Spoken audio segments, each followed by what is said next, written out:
नमस्कार, स्वागत है आप सभी का भारत टीवी लाइव में। आपके साथ मैं हूं अंजलि त्यागी। आइए खबरों की शुरुआत करते हैं। जबलपुर के बरगी बांध से बेहद दर्दनाक खबर सामने आई, जहां पर्यटक क्रूज हादसे ने पूरे प्रदेश को झकझोर कर रख दिया है। हादसे को लेकर मंत्री राकेश सिंह ने बताया कि खराब मौसम, अंधेरा और गहरी जल राशि के कारण रेस्क्यू में काफी कठिनाई आई। मंत्री धर्मेंद्र सिंह लोधी ने घटना को हृदयविदारक बताते हुए कहा कि इस गंभीर जाँच की जाएगी ताकि भविष्य में घटना रोकी जा सके। इधर बीजेपी सांसद आशीष दुबे ने भी घटना पर गहरा दुख जताते हुए कहा कि बताया कि रात से राहत बचाव कार्य जारी है। अब एनडीआरएफ की टीम पहुंची है, अभियान तेज कर दिया है। सवाल यह है कि आखिर सुरक्षा में चूक कहां हुई, फिर क्या इस हादसे को टाला जा सकता था।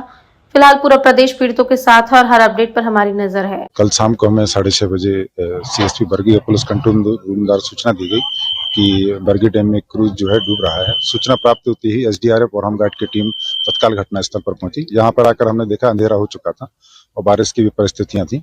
हमारे द्वारा जो है रात्रि में सर्च अभियान चलाया गया, जिसमें हमारे द्वारा जो क्रूज था उसको खींच करके किनारे लाने की कोशिश की गई और सुबह जैसी परिस्थिति हमारे रेस्क्यू करने के लिए तैयार हुई। हमारे द्वारा आर्मी की टीम और एनडीआरएफ की टीम के साथ में डीप डाइविंग कार्य किया गया। मैं Neeraj Singh Thakur, home guard commandant Jabalpur. 4 dead body कल शाम को घटना के बाद में मिल गई थी देर रात तक।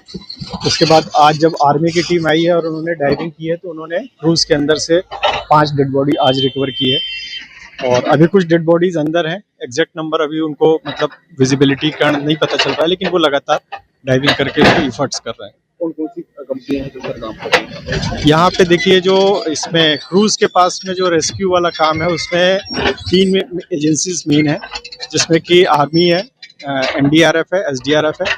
इसके अलावा जो बाकी आप ये देख रहे हैं जो इंजीनियरिंग वर्क्स रिलेटेड है, जिसमें ये रैम बन रहा है, इसमें वाटर रिसोर्स डिपार्टमेंट है, पब्लिक वर्क्स डिपार्टमेंट है और जो यहाँ पे ये बगल में आपके ये जो काम चल रहा है इसका वाटर प्लांट का, उसकी जो कंस्ट्रक्शन एजेंसी है वो इन्वॉल्व। अभी तक 400 कल बरामद हो गए थे और सुबह अभी 500 और बरामद हुए। अब वो नीचे जाने पर अभी पता चलेगा कि क्या है क्या नहीं है। ऊपर वाले से तो प्रार्थना है कि किसी का अब 100 बरामद ना हो, तो अंदर जाने पर ही पता चलेगा। अभी उसके रेस्क्यू जारी है। निश्चित रूप से अगर कोई विसंगति हुई है तो उसकी जांच करेंगे। वैसे क्रूज में लाइफ जैकेट पहनने का प्रावधान तो रहता है, लाइफ जैकेट भी रहती है और जितने 100 निकल रहे हैं सब लाइफ जैकेट पहने ही निकले हैं।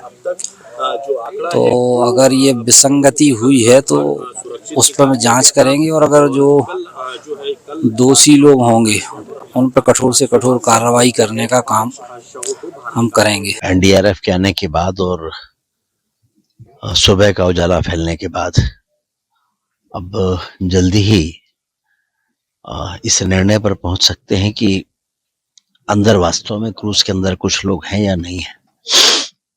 अगर हैं तो फिर क्रूज को किस तरह से सीधा किया जाए और अगर नहीं है तो अगला कदम क्या हो।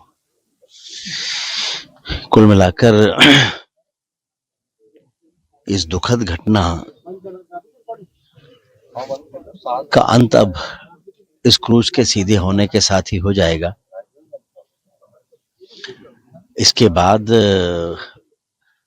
जांच से लेकर और वो सारी कार्रवाइयां जो आने वाले समय में भी सबक के रूप में काम आती रहे, निश्चित रूप से उन पर विचार होगा और वो प्रारंभ होंगी।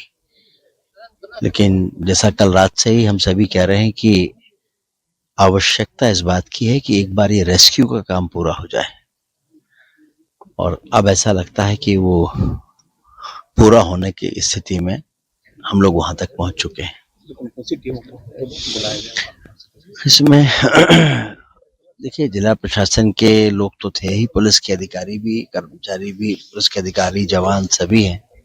फिर एसडीआरएफ की टीम पूरी रात से लगी रही है। एनडीआरएफ की टीम भी सुबह 4 बजे आ गई है, उसने भी मोर्चा संभाल लिया है। निश्चित रूप से दुखद घटना है कल जो यहाँ घटित हुआ है, ये कहीं ना कहीं हमको द्रवित कर रहा है और रेस्क्यू ऑपरेशन कल रात से ही पूरी रात यहाँ चला है और अभी सुबह से भी एनडीआरएफ भी आ गई और उसके बाद से चल रहा है।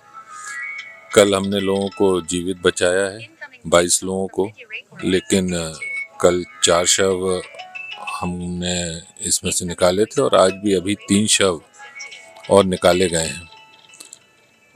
मैं तो यही ईश्वर से प्रार्थना करूंगा कि कोई चमत्कार हो और इस शव मिलने का क्रम अब रुकना चाहिए। और कल ही हमारे प्रदेश के मुख्यमंत्री डॉक्टर मोहन यादव जी ने मृतकों को 4-4 लाख रुपए की राशि मुआवजे के रूप में उसकी घोषणा भी की है संवेदनशीलता के साथ। और निश्चित रूप से ये अभी रेस्क्यू पूर्ण होने के बाद इस घटना की जांच भी की जाएगी और जांच में जो भी तथ्य निकल कर आएंगे उसके आधार पर कार्रवाई की जाएगी।